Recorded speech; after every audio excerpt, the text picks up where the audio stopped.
Good morning and welcome everybody, boys and girls, to the first Leeds United Foundation World Book Live event. This morning we've got Tom Palmer here, the famous children's author. Hello.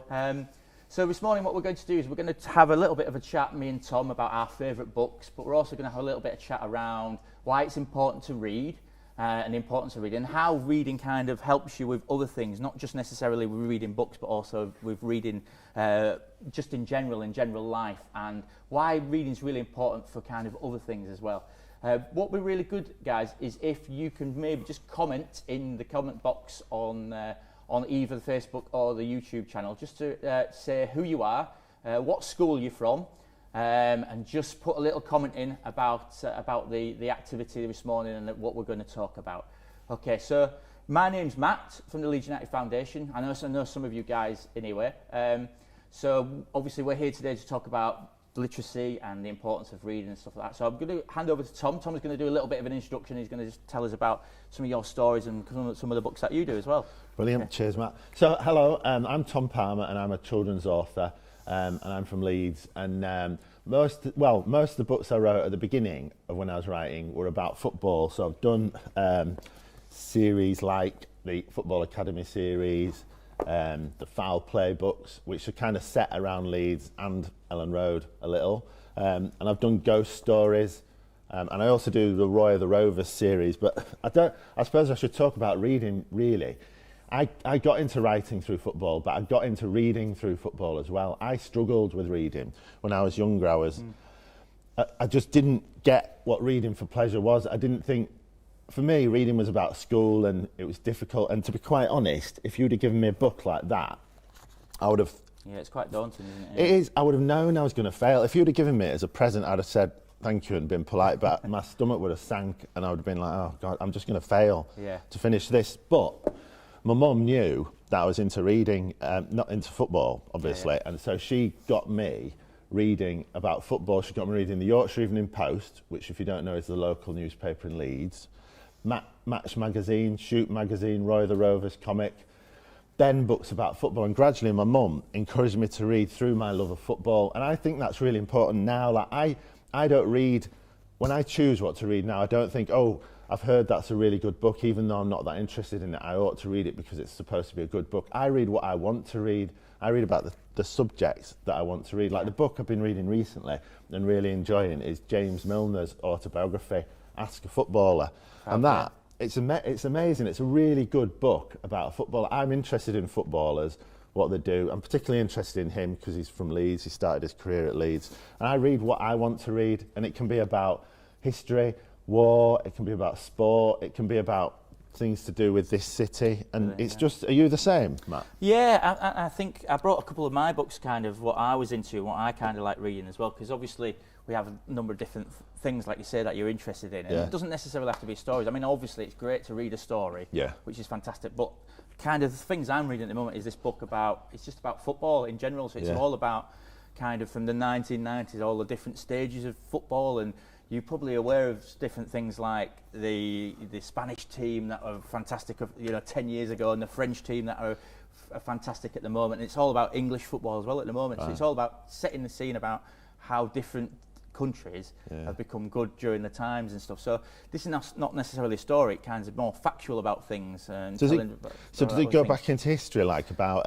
it does, like what football was like? Like there's a Dutch top on there. Is it about the Dutch team in the 70s? So it talks about the Dutch team and how can they kind of influence football at the moment, and then talks about their successful team in '88 when they won the European Championships and stuff like that. But it talks about the different styles that they have approached to coaching and how they approach life. It's really interesting because it's talking about different cultures, So the Dutch culture is completely different to the French culture or the Spanish culture. So the Dutch are very much about arguing. I know it sounds silly, but they like to argue because they like a little bit of conflict, whereas the Spanish are nice and laid back, and it's just that it's quite organic and stuff like that. So yeah, but also there's a couple of other books there, but I brought this one because I thought it's my favourite, and I get it every year, and it's the Beano.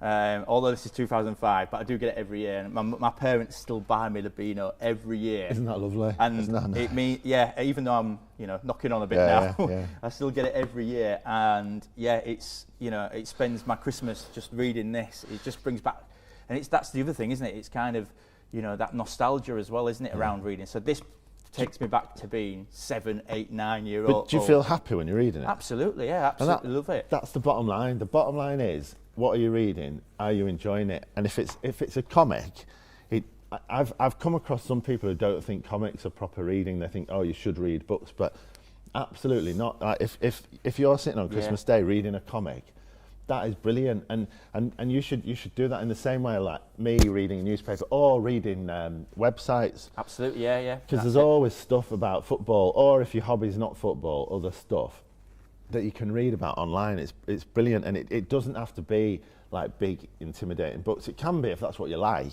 Yeah, definitely. Absolutely. Well, and maybe if you go to that, history might be something that you're interested in. If you go to museums and stuff like that, it's it's reading the signs or reading up about the facts and stuff like that, isn't it? It's not necessarily just about reading the stories and themselves. And like you say, it can be a little bit daunting, but it's just kind of whatever you're interested in. Yeah. As long as you're reading and you're doing that reading, that's the most important thing, isn't it? So that's it's right. really, really important.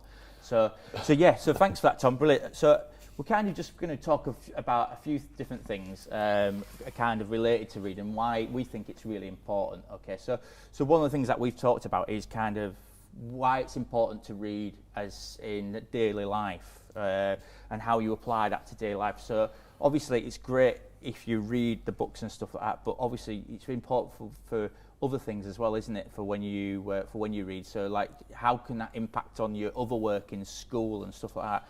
Have you got any experience kind of, or can tell them about that kind of thing as well? Yeah. Definitely. So I struggled at school a lot. And one of the main reasons was I didn't read for pleasure, because I was kind of put off reading because I thought it was beyond me. When I got to secondary school, so when I was like 11, I went to Allerton Grange High School, which is sort of in North Leeds, and they my English was so weak, so poor, like my English language, because I didn't read for pleasure, I didn't read for fun at all, and I struggled with all that stuff like grammar and all that. They said, right, you can't do foreign languages, so I didn't do French at high school. You can't do English literature, so I didn't do like the nice bit about literature, studying English, like the stories and the poems and that. I didn't do any of that because I wasn't strong enough, and I did extra English and wasn't allowed to do the things my mates were doing. And all through school it was difficult, but there was a point when my mum started to get me into reading, when suddenly everything started to change and I became better at writing. And there's loads of reasons to read and lots of reasons, but one of them is school, but there's lots of other stuff. But for me, it was amazing. Once I started reading the match reports about Leeds United and interviews with players and books like the equivalent of, where's he gone, of Milner's book. Yeah. I started to be better at writing at school. I didn't try. I wasn't like, I'm going to make myself better at writing, but just because I read what I liked about football, it was easier to write. And I'm not talking about being better at writing. I'm talking about it not being a nightmare when you sit and face that blank page and you're thinking, what do I put? Panic in your head. And I went from that to being able to knock a story out quite quickly. And just because I read for pleasure. There used to be something called CFAX, right? Before the laughter's off stage. Yeah. Before the internet, there was this thing called teletext. I don't know if it still exists, but I'm not sure. And you'd go onto the TV, and there was pages of text, and there was page 302 on the BBC, and there was loads of football pages. And every day I would read them all. There'd be like 20, 30, 40 pages of text about, like a page of a book, roughly. I'd read everything. I'd always read all of it. And then I'd say, in the next breath I'd say, I hate reading. And my mum started to take the mickey out of me. You hate reading. The first thing you do when you get back from school is scan through teletext to make sure, like CFAX, to make sure you've read everything. And that was what worked for me. But I still said to myself, I'm not a reader, I hate reading. But actually, I probably read more than a lot of the other children at school, but I was reading about what I loved. Did you? Yeah, absolutely. I'm the same as you. Yeah. You used to watch the football results, didn't you? Yeah. Wait for the next page. Yeah. Next page to come over, and like your team had scored. But yeah, I'm very similar to you, Tom. I mean, I mean, I'm very kind of sporty and stuff like that, and that at school was my kind of release, was that I enjoyed doing sport and I enjoyed doing that. So I did really struggle myself at school to kind of to get an interest in reading, and kind of just in general with kind of writing stories and stuff like that. So for me, I loved history. That was one of the other things that I absolutely loved, and I loved the Second World War. That was kind of my thing that I enjoyed. So I used to watch documentaries about that, and then I kind of based my kind of literacy when I was writing stories around those kind of events around the Second World War. So again, I used to get the picture books with all the tanks in, and like I read about all the tanks, and I read about all the planes and stuff like that. So I get all those, and then that kind of just stimulated my interest in other things. So yeah, definitely, it definitely helped. And that's one of the things that's really important, is that even if you do struggle with kind of your literacy and your kind of writing and spellings, that it's okay. Well, one of the things that we'll talk about in another thing is kind of it's okay to kind of make mistakes, and kind of, you know, if you don't get it right first time, it's okay. Kind of with yourself, you know, like when you do a draft, or when you do your first kind of edit on a story. But when you do your first edit, it doesn't necessarily not that it doesn't necessarily go right, does it? It means that you do your first edit, and then, which you'll probably do at school, and they'll probably adjust it. But you do your first edit, and then what kind of happens after that with it? I think with me with writing, it's like I try and write it down, and I know I'm making mistakes while I'm doing it. I know that I'm getting spelling words wrong. Genuinely, I do. I make mistakes. If I can't remember like the name of say a tank, if you were writing something, I wouldn't put. I'd just put a gap and fill it in later. And I think like I'm not a brilliant writer, but what I think I am good at is seeing what my mistakes are when I actually write something. My first drafts are not great, but I think what I'm good at, one of my strengths is I can write something, and then I can go over it and I can say, well, there's 10 things I can change on there, and I don't mind. I'm like, yes, I've made mistakes, but the only way you're going to get better, the only way you're going to get good at anything, and footballers will tell you this as well, is by making mistakes, identifying what your mistakes are, and solving them. And that's how I go about writing. And I don't get wound up about the first thing that I do being not very good, because it's going to be, and I've just got to accept it. Yeah, and I think, and obviously the teachers always say that as well, and it's kind of building that resilience up, isn't it? It's okay to kind of do that, and then as you build it up later on, that's fine. But obviously the reading of different books and different materials is going to help you to do that as well.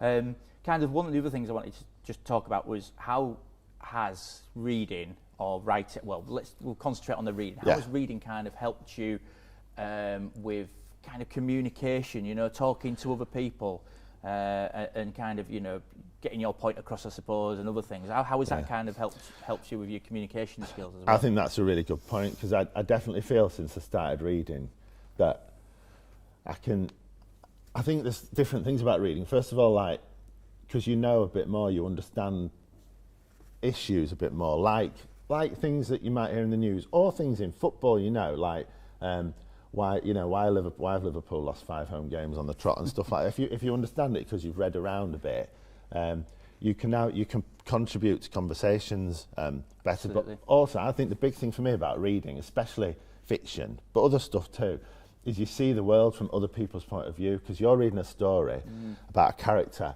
I've read books about footballers in Africa and how they've really struggled to get a contract. I've read books about people who've suffered in the war. I've read books about Premier League footballers, and you think Premier League footballers have got it all, and they've got this slick sort of life that they live, but he has to make choices like that relate to his family, that relate to his mum and dad and to his children, and what's he going to do? Is he going to stay out the night before a match so he gets a good night's sleep, or is he going to stay at home and because one of his kids is ill? And that, you don't see that with footballers. You don't see it when on the pitch, and you don't see it when they're interviewed, but you do when you read a book by a footballer. You suddenly realise they are human beings.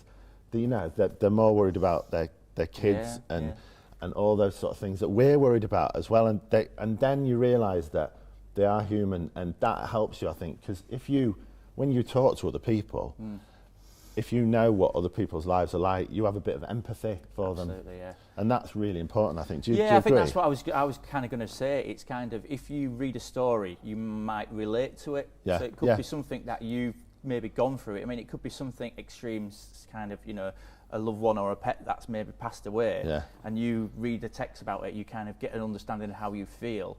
That's going to help you to then talk to your teachers, talk to your friends, talk to your parents. It's going to help you improve that kind of communication skills, isn't it? Because you'll have an understanding then, and you'll be able to express how you feel with it. So it's not just about the reading, which obviously the reading for pleasure is great, but it's also that, you know, having an understanding of different things, and maybe that understanding as well that you know, you might feel that you have something, you know, burning inside of you that you're concerned about, but you read somebody else's story about it, and you kind of normalises it a little bit, doesn't it? Put it into kind of reality. Kind of the other thing with that kind of communication skills that it's going to help you, like me being a sportsman, that communication skill is going to help me to, if I'm playing a game of football, I'm going to be able to tell if somebody does a mistake.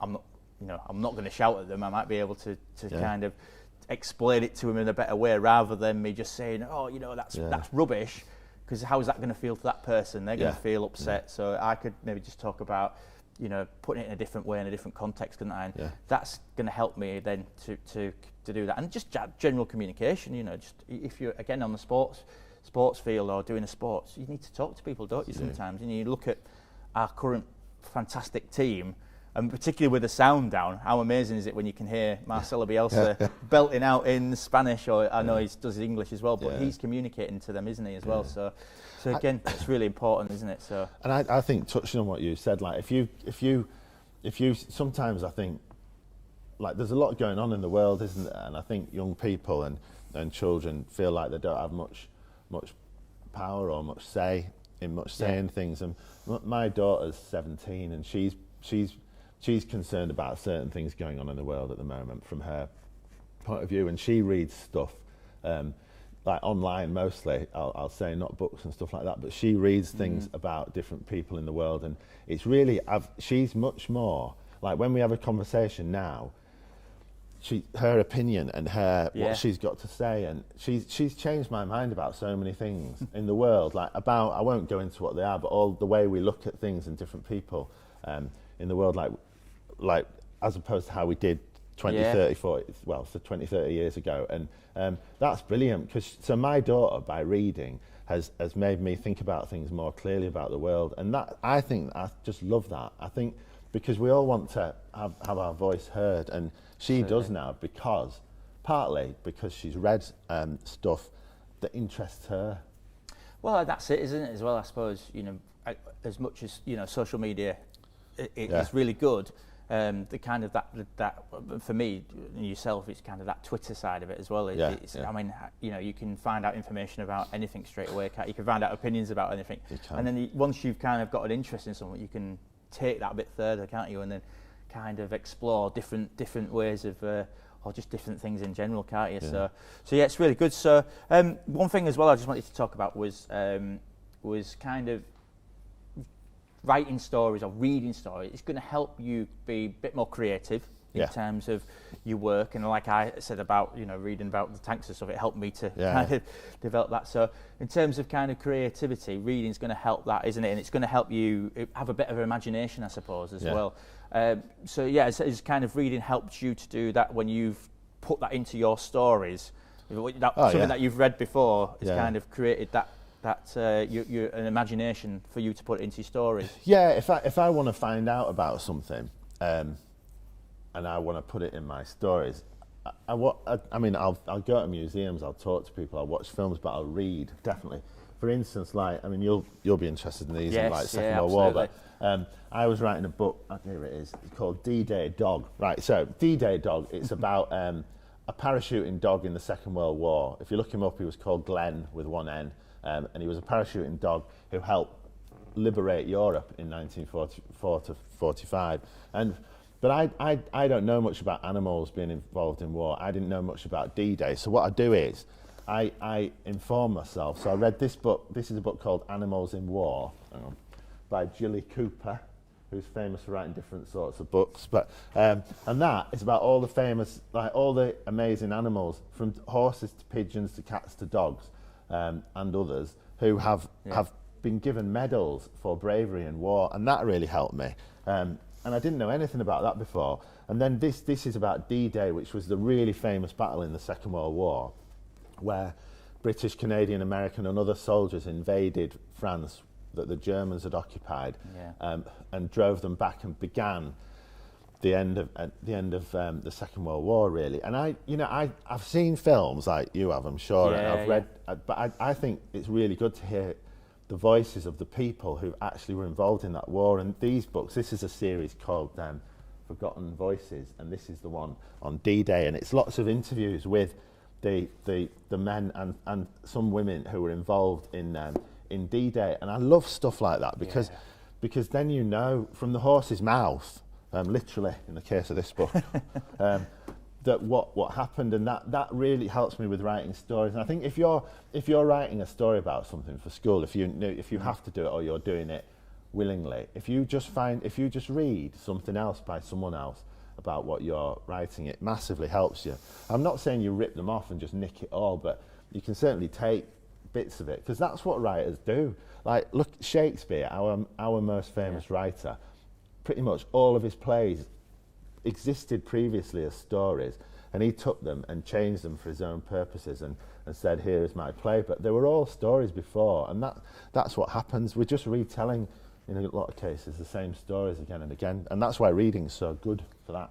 Yeah, I mean, from reading that I've now, with the TV programs and the films and stuff like that. I mean, Band of Brothers is an absolutely amazing series. Yeah. Maybe when you're a bit older, you watch that one, but it is so amazing. And that's about the because it has the veterans on there, and they explain what happened during the war. So I've taken that and then read all around kind of the American advances in the war and stuff like that. But it's such an inspirational story that I wanted to read more about it.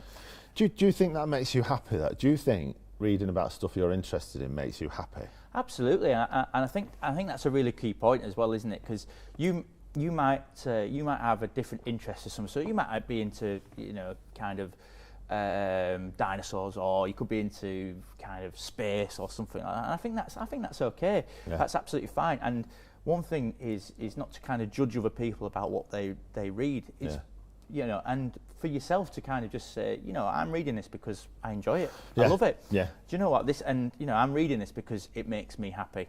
I think we'll mention about that in a little bit, but. Yeah, I think it does make you happy, doesn't it? It makes you feel, rather than reading something that you're not interested in, read something about what you love. Yeah. And then that's going to help you, isn't it, for when you get older, to kind of go into different books and different genres. Because then something from reading a book might generate your interest in something else. Yeah. So that'd be really, really good. So one thing you've just reminded me of, like I didn't used to want to read poetry at all. I got into books like stories, and I thought that, but not poetry, it's all a bit, flowers and clouds and all that sort of thing. And then I went to Park Lane College in Leeds, and this teacher we had, she sort of there was a room where they showed films, and she took us into this room, and we watched a film of this poem by a poet who lived just over here, called Tony Harrison, and he's in his 80s now, but when he was a kid he lived over here, and it was a film of him reading out this poem, and he's on, like if from Ellen Road Football Ground, if you go up the hill a bit, there's a big cemetery. Is it Holbeck? Yes. So that's that cemetery, and it's a poem set in that cemetery where basically he meets a Leeds fan and they have a bit of an argument. And I was like, what? Like poetry about Leeds United, poetry, and there's a line in it. The ground where Leeds United play and disappoint their fans week after week. And that obviously that doesn't happen anymore. But and I remember hearing that line and thinking, what, poetry about Leeds? And there are stories, there's poetry, there's stuff to read about whatever you're into.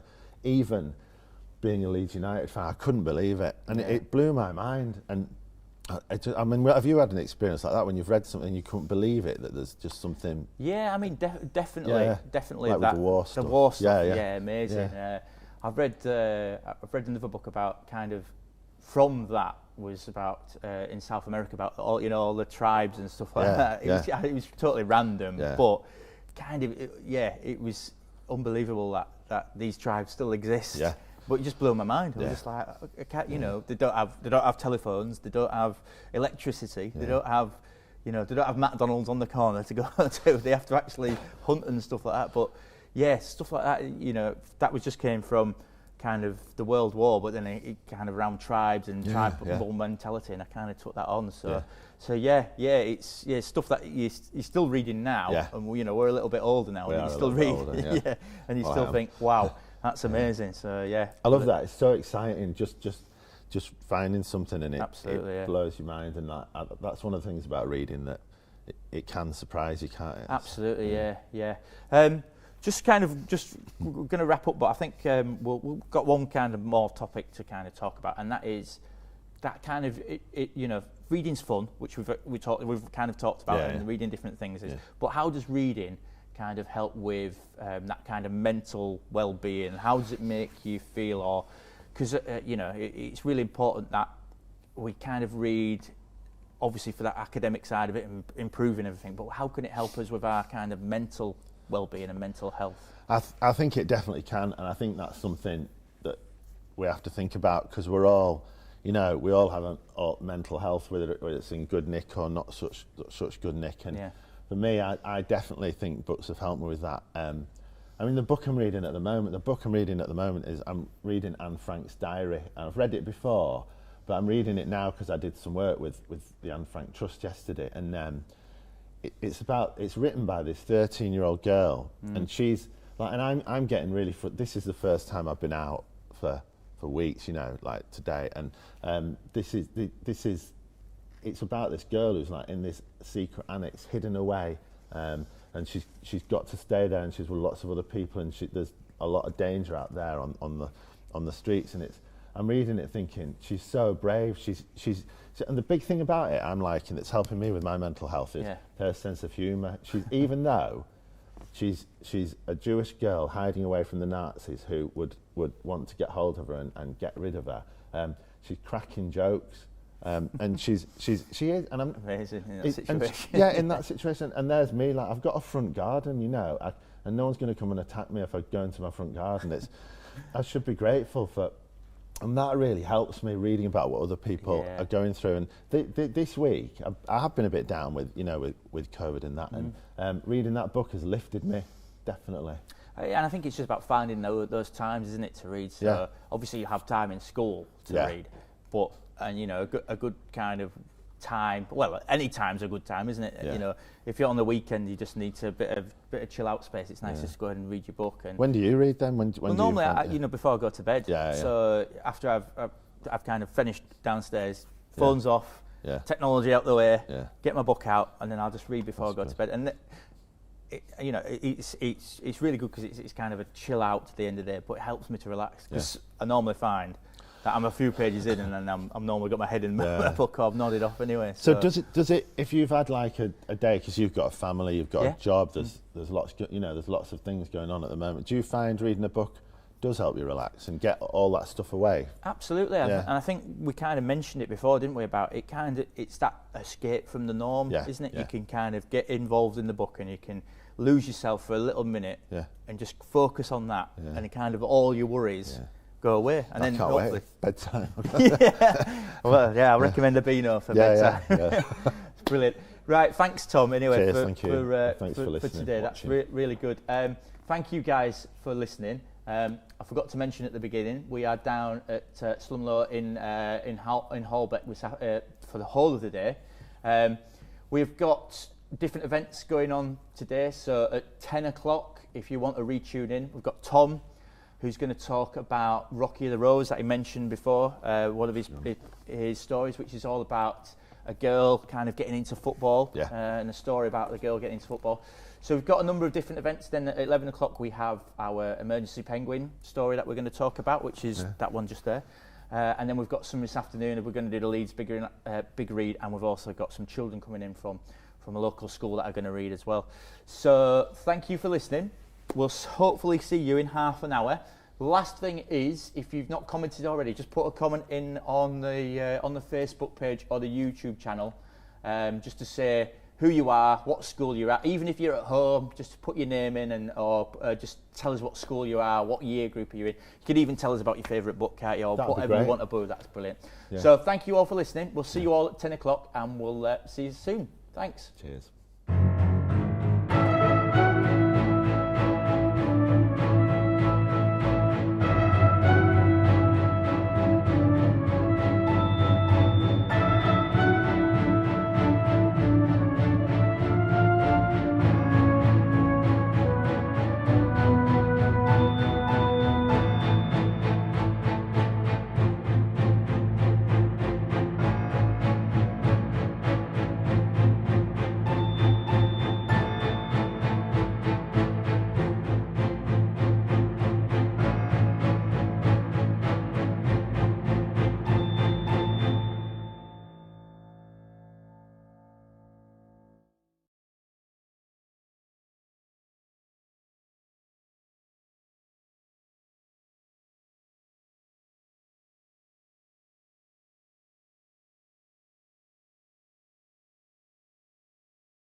Hello, and thank you for joining us this morning on World Book Day.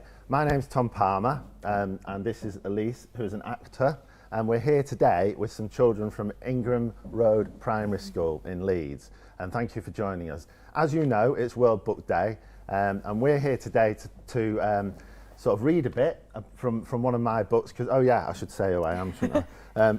I'm not very good at this job. So I write children's books, and Elise is an actor. And my books are often about football, so I've done lots of different stories about football. But one of the books that I've written is called Rocky of the Rovers, and Elise is going to be reading a bit from that, and I'm really looking forward to that. As you can see, we've also been joined by two other characters on stage. This is Rocky here, next to Elise. She's one of the characters from my books. And this is Roy. And Roy of the Rovers was like a really famous comic book character in the 1950s and 60s and 70s. And he's now the subject of these books that I write. So, and these are like, not comic books, but like, would you call them chapter books? Yeah, they're chapter books. So, but I wanted to tell you a bit about them just very briefly before we hear the wonderful reading.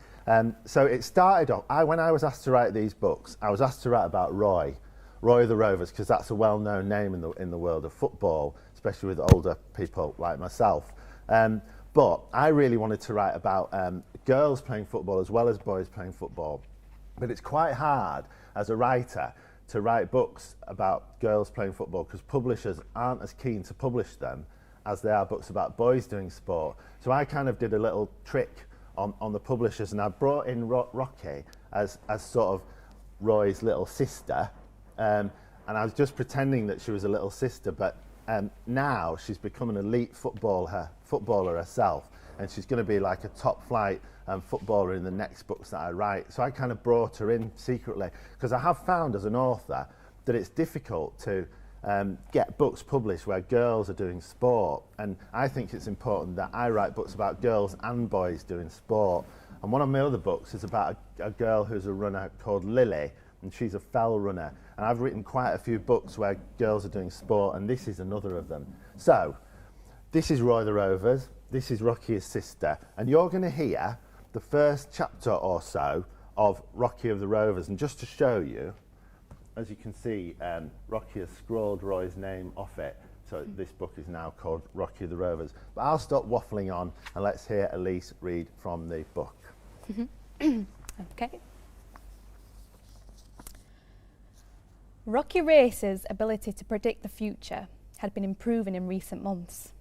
It was weird, but it also made perfect sense. Since she'd started playing in a proper organised football team, she understood the game of football much better. So much so, she could imagine what was going to happen next, or even the 2 or 3 things that might happen from any one moment in the game. And the more Rocky Race played the game at high level, the more naturally that understanding came to her. Rocky studied her captain, Beano Guthrie's position on the pitch, as the ball came looping over to the centre circle towards her. Rocky was so single-minded when it came to the game. It was like there was nothing else going on in the world, in her life, other than the trajectory of the ball. Football was an obsession for her, a passion. In her state of 100% focus, Rocky foresaw the game's future once she took control of the ball. Fionn would drive wide, finding space on the far touchline. Rocky would play in a high ball, too high for Fionn to control with her feet or chest, so Fionn would rise above all the challengers, from the surprised Hebden FC players. Head it back to Rocky, who would now be unmarked in the centre circle. Then Fionn would sprint between 2 out-of-position defenders towards a goal, just as Rocky slid a perfectly weighted pass into her. Sowerby Football Club were the best women's team in Melchester and the county beyond. This was thanks, in no small part, to the partnership of Fionn Guthrie and Rocky Race, their 2 star players. Sowerby had enjoyed an astonishing season in which, coming from nothing, they'd risen to find themselves part of the football pyramid, a structure of leagues that led directly to the WPL, the English Women's Premier League. In addition, amid the unpredictable chaos that is football, they'd somehow managed to land a top-class coach. Johnny, the hard man Dexter, one-time captain and hero of the local men's team, Melchester Rovers, one-time England international. Rocky watched as their pass soared high, then Fionn rose, beating a defender who was trying to pull a shirt to stop her leaping. The ball ricocheted off Fionn's head, falling to Rocky's feet. Perfect, as planned. Rocky felt a burst of adrenaline that she channeled into what she needed to do next. Onto it. With a sudden explosion of speed and power, Rocky was still shoulder to shoulder with a stocky Hebden midfielder while simultaneously tracking Fionn's run. 3, 2, 1. Rocky side-footed the ball as Fionn broke away past the Hebden defence and one-on-one with the goalkeeper, slotted the ball home. Goal! Perfectly slotted away by a football player at the top of a game. Hebden 0, 4 to Sowerby. Normally, Rocky would have gone to celebrate the goal with her captain, but she was on the ground, staring back at the sky. The midfielder she'd run parallel with had hit her hard, but not until she'd played the ball. After punching the air and letting out a wild cheer, Rocky rolled over as the referee strode towards the offending Hebden player, who was being pushed by Charlotte Duncan and Nadia Hussein, two of Rocky's more combative teammates. Rocky could predict what would happen now too. The ref would stop, thrust a yellow card at the Hebden player, then, after an exquisite pause, pull a red card out. The Hebden player would shout a rude word, then storm off, giving Rocky a dark look as she left the pitch. Rocky sat up to watch. Yellow card. Red card. Off. Swear word. Dark look. In a way, Rocky took the Hebden players' sending off as more meaningful than the 4-0 scoreline. Wasn't it good if the player who was been assigned to mark you got sent off? Rocky thought so. She was pleased to note that it was the third time it had happened this season. Rocky's secret desire was to have 2 players sent off in one game because of her. Now that would be really satisfying. Or would it? Was it kind to want your opponents to be so bamboozled by your ball play that they were ordered off before the end of the game? Rocky smiled. There was no room for worrying about kindness on the football pitch. Off it, maybe, but on it, for Rocky Race, football was all about winning. Fairly. Or as close to fairly as you could get.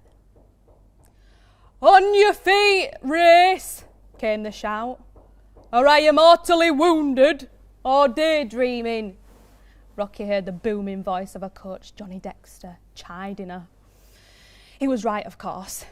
What was she doing?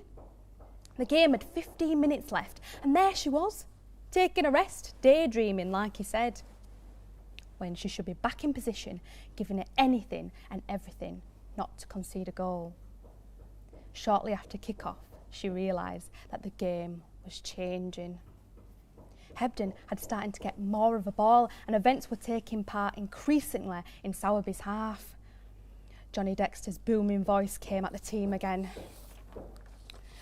Keep the clean sheet, he bellowed.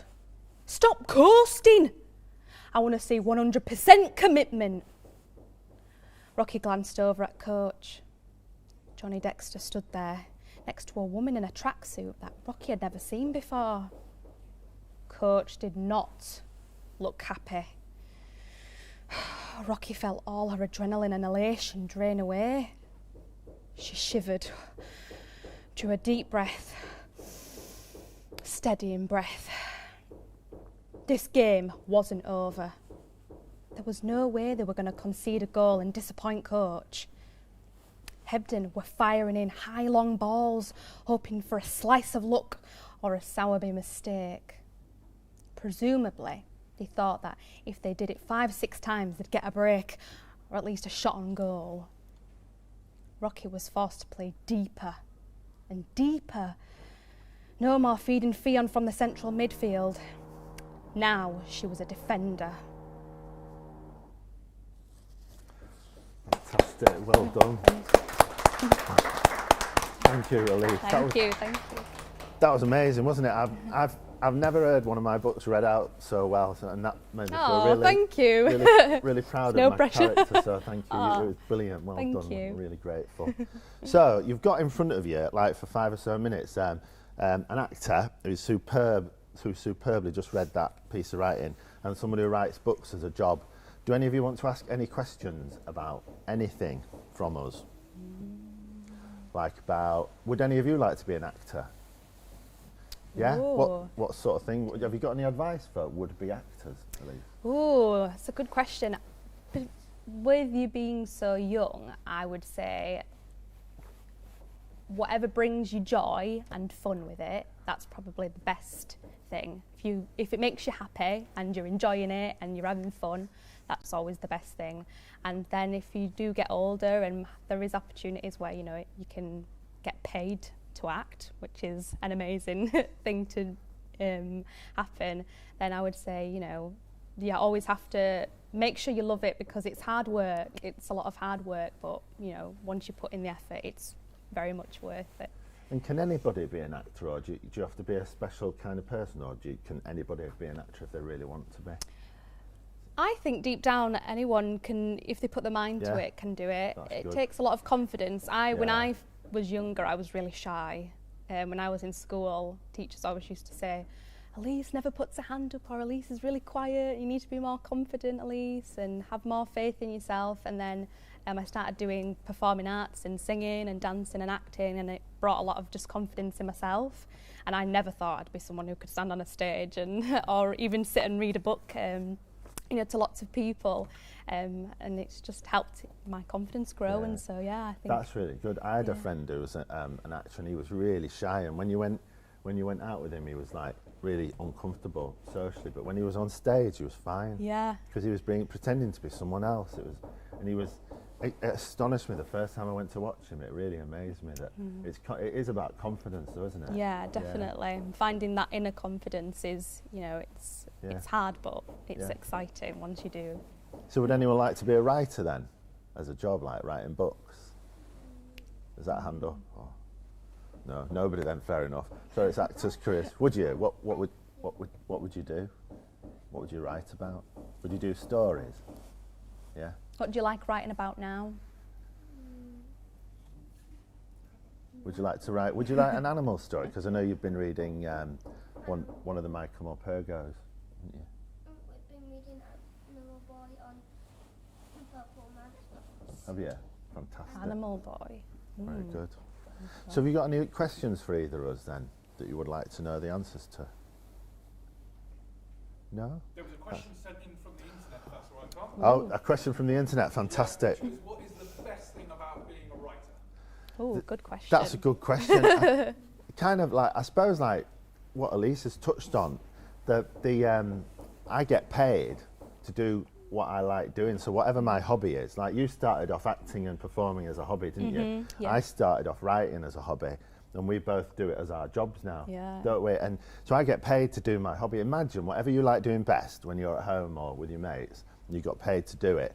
That is the best bit about being. Would you say the same? Absolutely. Yeah. It doesn't feel like a job, does it? No. You feel like someone's going to come and say, "Oh, excuse me." Yeah. It's Stop you. great. Imposter syndrome. Yeah. But it's like there's lots of jobs out there. I know it's a long time off for you, but if you can make your hobby into a job, you're probably going to be happier, aren't you? I know lots of people who don't like their jobs, and they're not as happy, I suppose. Anyway, thank you again for that reading. Thank that was you. wonderful. It's been a big highlight for me Oh, this week. thank you very much. And thank you all from Ingram Road for listening, being our live audience, and thanks to your teachers for bringing you. And shall we finish off by giving at least one last round of applause? Thank you. Thank you to you.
Hello, welcome back to World Book Day. My name is Pavla. This is Martha.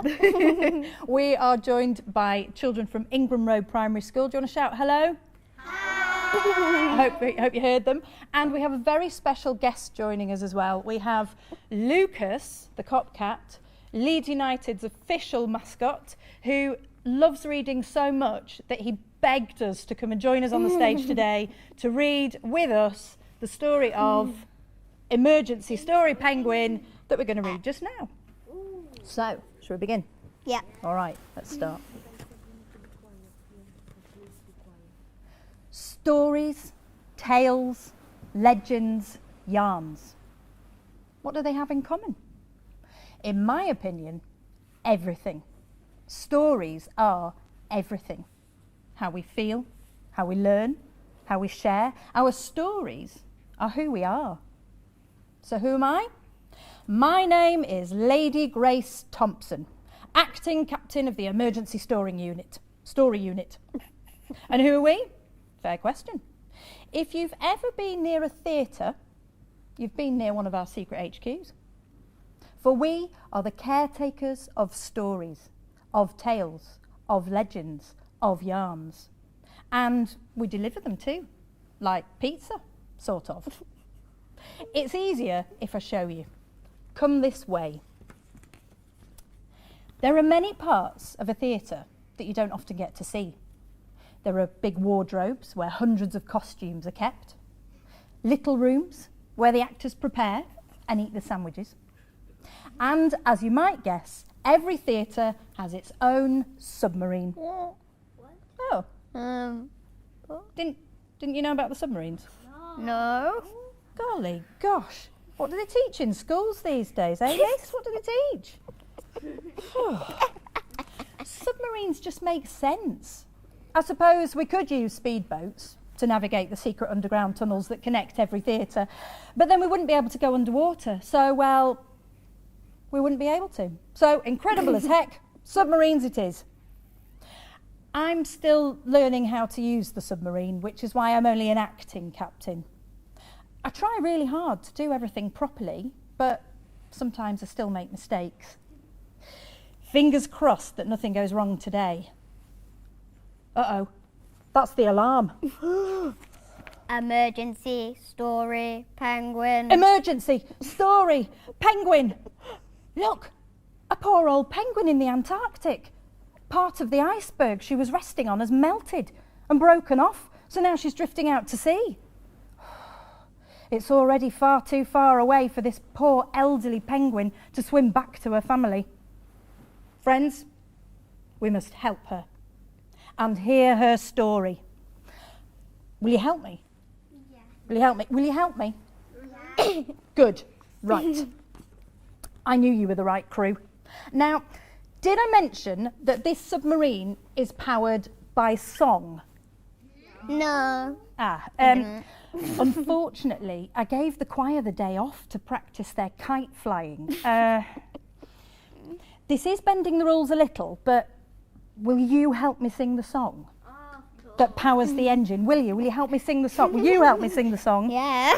You will? That's incredible. Right, okay then. You need to know the words to the special song. Oh, well, Martha's going to tell us. Are you ready? And so we sing. Power to the engines, power from the heart. Stop there. Can we repeat that together? Are you ready? Should we do it together? Power to the engines, power from the heart. Did you have some actions to go with it? Oh yeah, we did. Go on, go for it. Do it again. Power to the engines, power from the heart. Next bit. Power from the people, powering a spark. Power from the people, powering a spark. A spark that glows and glows, a spark that grows and grows. A spark that glows and glows, a spark that grows and grows. A spark that sparks the power in us all. A spark that sparks the power in us all. It's working! And look at us go! You are amazing. We're whizzing through the ocean, past the angelfish, the amberfish, and the anglerfish. Maybe on the way back, We'll go past types of fish that begin with B. Uh-oh, now we're passing through a bloom of jellyfish. Extraordinary creatures. But they frighten me a bit. For some reason, my translatortron doesn't work for them, so I can never understand what it is they want. All I know is that they always seem to be around if I'm making a mistake, which makes me nervous, which makes me make mistakes. But we must keep going. Hands boldly on hips, go on boldly on hips. Faces set to heroic. Right, we're nearly there. Keep going, power on. Can you feel the cold? We're definitely in the Antarctic now, very chilly indeed. But the submarine sensors say it's also a little bit less chilly than the last time we were here. The planet's warming up. Temperatures and weather systems are changing all over the world. We can learn how to help with that. We can hear the planet's story. But right now, let's find our penguin and hear her story. All captains and acting captains of the emergency story unit use special equipment for this. Powerful ears, a helpful heart, and sometimes just being brave enough to be quiet and let someone else have their turn to speak. All incredible things. Oh, there she is. Hello, Penguin. I'm Acting Captain Lady Grace Thompson of the Emergency Story Unit, and this is my acting action choir of truth and niceness. Don't worry, crew, I'll work on a title for you later. Our submarine will translate what you say. Penguin, how can we help? Oh, hello, I'm so happy you found me, but I'm so sad. These poor icebergs are melting. Many types of penguin need lovely, smooth, flat ice to raise our little ones on, and it's easier for us to shuffle across. Our food feeds on little things that live underneath the ice too. If the ice all disappears, so might us penguins, as well as our neighbouring creatures. That damage will spread to other species and other places, maybe even to where you live. I don't want that at all. My new penguin friend, I promise you, will listen and learn and tell stories of what's happening here. The more we all share, the more we all know, and the more we can all learn how to help. But we need to get you back to your family too. Come on, let's get you home. I promise we'll give you an extra special entrance to make sure they see you coming. Uh-oh. We're all safely back in the submarine, but it's still cold enough that we've frozen to the ice. We're trapped. And uh-oh again, there are those pesky jellyfish out the portholes. Why are they always nearby when something goes wrong for me? I'll never be a proper captain. I try to do my best and follow the emergency story unit's special training, but those jellyfish are always near whenever I don't think things through or I try to rock the boat.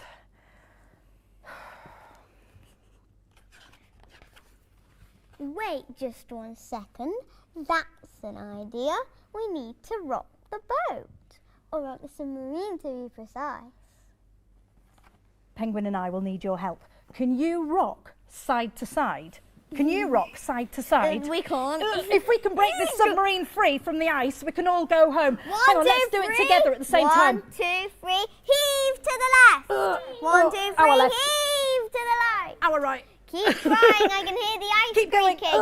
Wait a moment. What are the jellyfish doing? The jellyfish are helping. They were never coming to watch me make mistakes. They like the way I do things. They like my funny salutes and my bold poses. And they like the way I rock the boat. Maybe all of their wobbly jelly tentacles were telling me this all the time. But now they're not just telling me, they're showing me. And showing someone that you want to help is the greatest story of all. The jellyfish are helping us rock the submarine and giving us a big old shove to get us back home. Heave! One more, and the other way. Heave! Oh, and we're off. Oh, Oh, jellyfish turbo boost. Whew, but let's not forget to drop lovely Penguin back home. She can tell her family our story just as we can share hers. But I did promise her a spectacular grand entrance home. Water skiing from the back of a jellyfish-boosted submarine. Now that's showbiz. Jazz hands? Ha! Pizzazz flippers. Much better. Ugh. Look at her go. Safe travels, Penguin. Let's wave her goodbye with pizzazz flippers of our own. She's over that way.